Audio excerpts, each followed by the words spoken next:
මේ පාලම හැදිලා තියෙන්නේ. මාර්ගයේ.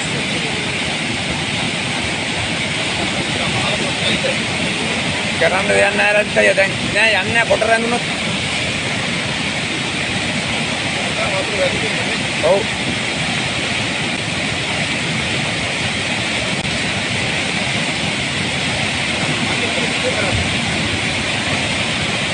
ලලිතය අරහෙට යම් මේ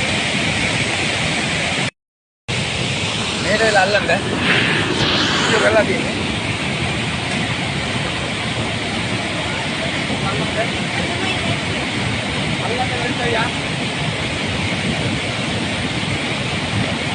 පල්ලි පාලම යයි පාලම